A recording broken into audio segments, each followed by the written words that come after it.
Morning friends, happy Sunday, how the heck you doing? And let's start this Sunday morning out in the UK with some absolute joy, because how happy, tanned, relaxed, personable and moisturised do these two look on their Canadian adventure. And I personally could not be happier for them.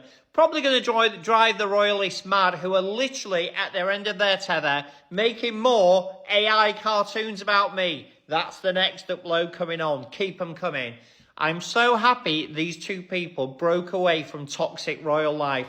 All the royal family, the non-working taxpayer-funded royal family, had to do was prove that they are truly international and truly a not racist family by welcoming Meghan into the fold. That's all they had to do, the bare minimum, as you would do when any person in your family forms a relationship. And this was the true test for the British non-working taxpayer-funded royal family.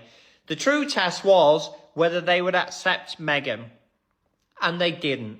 They failed the most basic test of a family. She outshone them all. They wanted rid of her as quickly as possible, and they put a plan in action to get her out the door as quickly as possible. What they didn't expect is Harry to follow her. My Roman Empire is royal jewelry, and if I really had to niche it down, it would be Princess Diana's jewelry specifically, but any royal pieces from any notable royal figure in history, I really do focus on those. I really do like that. That is my Roman Empire, as I said. So we did see a pair of Princess Diana's earrings appear last night. We've seen them before. This was one of her privately owned pieces. So there is a difference. Some of the items that Diana wore were owned by the crown. Some of the other items that she wore was privately owned. So that is why we see certain people wear certain things. It depends on if it was owned privately by her or by the crown. So we saw Meghan, the Duchess of Sussex, out last night. Her and Prince Harry were attending the David Foster Foundation Gala. And here she is in this cape dress. Cape dresses to Meghan are coat dresses to Kate. That is how I kind of see that. And she was wearing Princess Diana's butterfly earrings. She's worn them before. She was firstly wearing them in Australia back in 2008 on her Australian tour. And I thought she looked great in it. The dress, she looks great in jewel tones, and I really wish that she would experiment more with the jewel tones. But the cape dress, she's worn cape dresses before. Squaddies, can we just appreciate this for a second? Because Meghan gives us one little glimpse from the David Foster Foundation event with Harry, and suddenly everybody is smiling at their screens, like we've personally been invited to the gala. But honestly, I completely understand why fans loved this. There was something so charming about seeing Harry and Meghan together, looking relaxed, comfortable, and completely in their own little world. No heavy royal drama, no palace briefing, no endless commentary about who said what. Just Harry and Meghan enjoying themselves. And sometimes, Squaddies, that's enough. You don't need a 10-minute speech, you don't need some massive announcement, you don't need a carefully choreographed royal balcony appearance with everybody standing in formation like they're waiting for the school photographer. Sometimes you just want to see two people you support having a genuinely lovely evening together. And that's exactly what this moment gave people. Meghan's Instagram glimpse felt like one of those little windows into a happy evening that makes you go, "Aw, look at them." And let's be honest, they looked good. Moisturized, relaxed, dressed up, smiling, enjoying each other's company. Harry looked comfortable beside Meghan, and Meghan looked completely at ease. It's the kind of energy you notice without anybody having to explain it to you. And that's what I think fans respond to. It's not necessarily about seeing some huge romantic declaration. It's the tiny things. The way two people stand beside each other, the way they look at each other, the way they seem comfortable sharing the same space, the little laugh, the little smile, the feeling that they're actually enjoying the night instead of performing every second of it for the cameras. And that is why these little Sussex glimpses hit differently. Because Harry and Meghan don't have to show us everything. They don't need to turn their entire relationship into a daily reality show, thank goodness. Imagine having to provide the internet with a relationship update every morning. Good morning, everyone. Harry had 2 eggs for breakfast. Meghan preferred avocado toast. Relationship status, still fabulous. No, leave those people alone. The occasional glimpse is actually lovely. Fans get to see them, fans get to celebrate them, and then Harry and Meghan can get back to living their lives. That's the beauty of it. And I think regular people understand that, because most of us don't spend our lives documenting every single happy moment. You go out with your partner, you laugh, you have dinner, you attend an event, you take a few pictures. Maybe you post one, then you put the phone down and enjoy the rest of the evening. That's normal life. And that's part of what made this moment so appealing. It didn't feel like Harry and Meghan were desperately trying to convince anybody that they were happy. They simply appeared happy. Big difference. You know when somebody is trying way too hard to show everybody they're having fun? They're posting 15 stories, 3 selfies, a video of the champagne, a slow motion shot of the sunset, then another caption saying, "Best night ever." And you're sitting there thinking, are you having fun or are you doing social media overtime? Sometimes the happiest people are the ones who aren't trying so hard to prove it. And that's the energy fans picked up from Harry and Meghan. They looked like two people who were comfortable being together, and Squaddies absolutely ate it up. Because after all the noise surrounding this couple over the years, there is something refreshing about seeing them simply enjoying one another. No need to argue with critics, no need to answer every headline, no need to prove anything. Just show up, look fabulous, support your friends, enjoy the evening, go home. That's it. And I think there's another reason these moments mean so much to Harry and Meghan supporters. People have watched this couple go through an enormous amount of public scrutiny. Every decision has been analysed, every outfit has been analysed, every interview has been analysed, every photograph has been analysed. At this point, Meghan could probably pick up a glass of water and somebody would publish a 12-paragraph article asking what the water symbolises. So when fans get a glimpse of Harry and Meghan looking genuinely relaxed, people celebrate it. Because happiness is something you can actually see. You don't need a royal correspondent to explain it. You don't need a palace source. You don't need an anonymous insider. You can simply look at the moment and say, they look happy together. And that's what makes these little glimpses powerful. They're not grand, they're not complicated, they're just human. And maybe that's exactly why people connect with them. Because underneath all the titles, headlines, arguments, and royal drama, Harry and Meghan are still two people who clearly enjoy spending time together. And I love that for them. Let the critics write another 5,000 words. Let the commentators argue over their relevance. Let somebody somewhere complain about Meghan's dress. Let another person investigate who stood where for 3 seconds. Meanwhile, Harry and Meghan are at a beautiful event supporting a meaningful cause, enjoying the evening, and looking like they're having a genuinely good time. Who's winning? And here's the thing, Squaddies. You don't always need a big moment to make an impact. Sometimes it's the tiny glimpse, a smile, a laugh, a look between two people, a photograph, a few seconds of somebody's evening, and suddenly thousands of fans feel like they got a little piece of that happiness too. That's why Meghan sharing this moment was so charming. It gave supporters something simple, something positive, something joyful. Now, Squaddies, we have to talk about those earrings, because Meghan didn't just turn up looking absolutely stunning. She arrived wearing Princess Diana's sapphire and diamond earrings. And listen, that detail hits differently, because you're looking at Meghan standing beside Harry, wearing something that once belonged to Harry's mother. That's not just a fashion choice, that's a little emotional connection sitting right there in plain sight. And I love that it doesn't need some giant speech attached to it. Meghan didn't need to stand there and announce, "Ladies and gentlemen, I am wearing Diana's earrings." No, the earrings were just there, doing their thing, catching the light, looking absolutely gorgeous. And Squaddies, we noticed. Of course we noticed. Because when Meghan puts on a piece connected to Diana, people are going to pay attention, especially when she's standing beside Diana's son. That combination? Come on. Harry in formal wear, Meghan looking incredible in that navy gown, those sapphire earrings adding that beautiful little flash. The whole look came together beautifully. And honestly, I think that's why the moment feels more meaningful than just Meghan looked fabulous at a gala. Yes, she looked fabulous, let's get that out of the way immediately. But there was something else there. There's a sense of continuity, a small connection between a mother, her son, and the woman Harry chose to build his life with. And you don't have to make some enormous dramatic claim about it. Sometimes symbolism works precisely because it's subtle. You see it, you feel it, and you move on. That's enough. And for Harry, I imagine there's something naturally personal about seeing Meghan wear something that belonged to his mother. We shouldn't pretend to know exactly what Harry was thinking in that moment. That's his private experience. But we can understand why fans would find the image touching. Because Diana isn't just some historical figure to Harry, she's his mum. And here he is years later, standing beside his wife while she carries a small piece of Diana with her.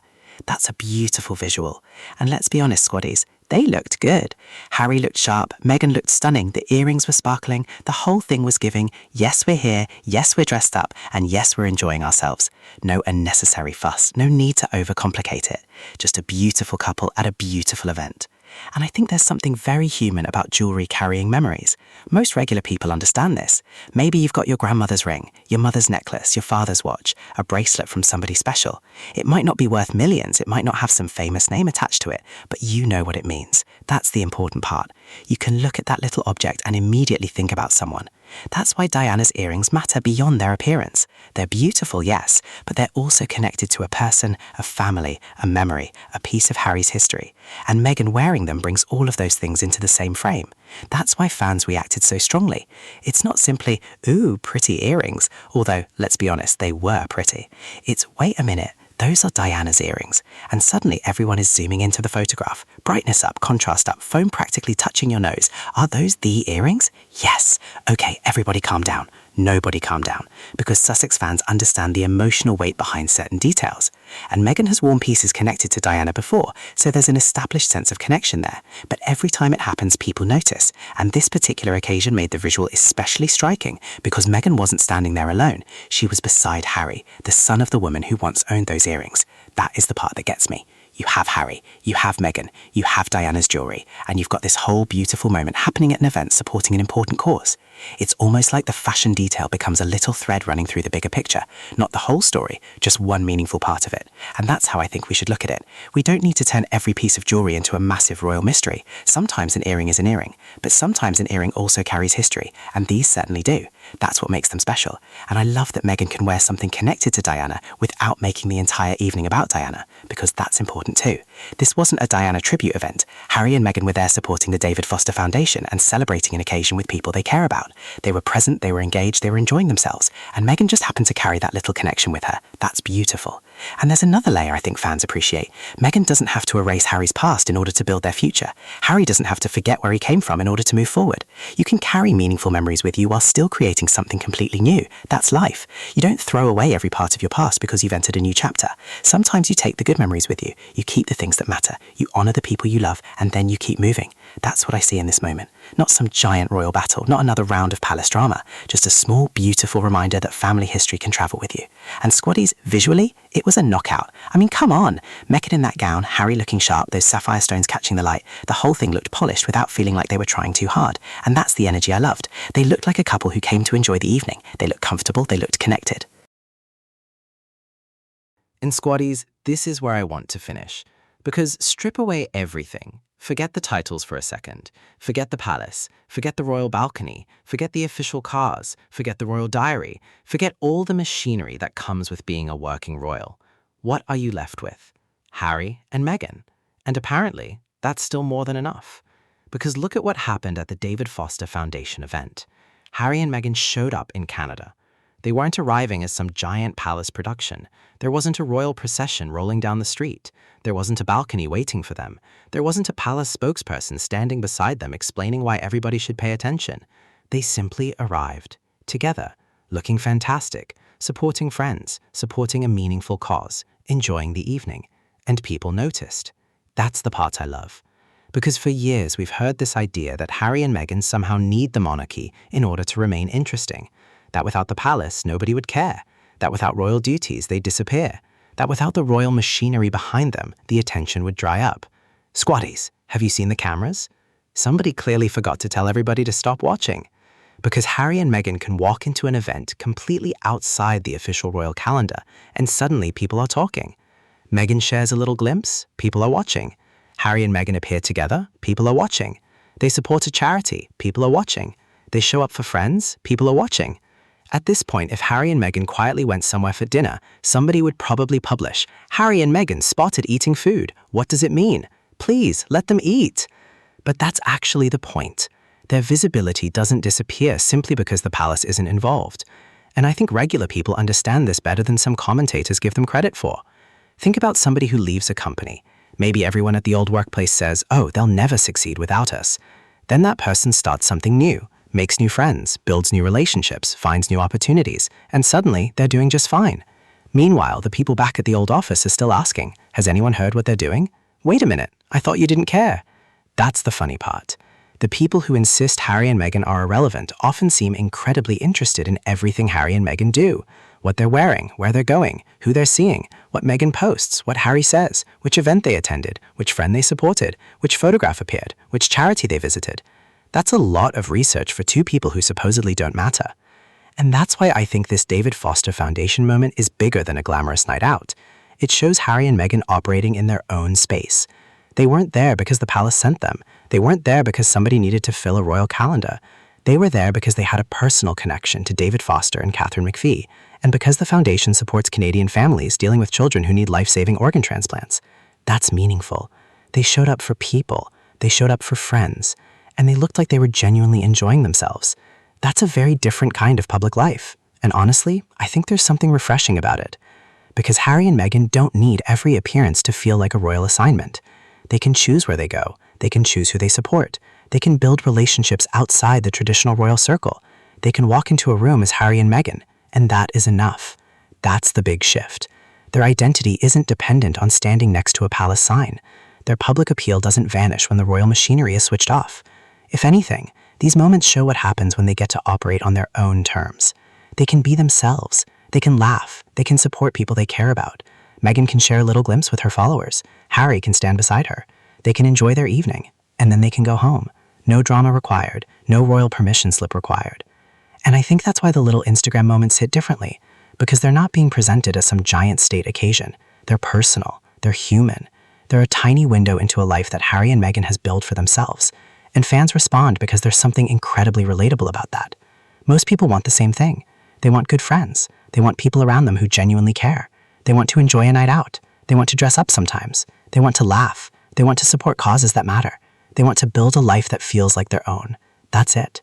You don't need a crown for that. You don't need a palace. You don't need a title. You need people you love and something meaningful to show up for. And that's what makes Harry and Meghan's story interesting. Thank you all for watching. I am your host, Miles. And remember, Harry and Meghan don't need the palace to create a headline.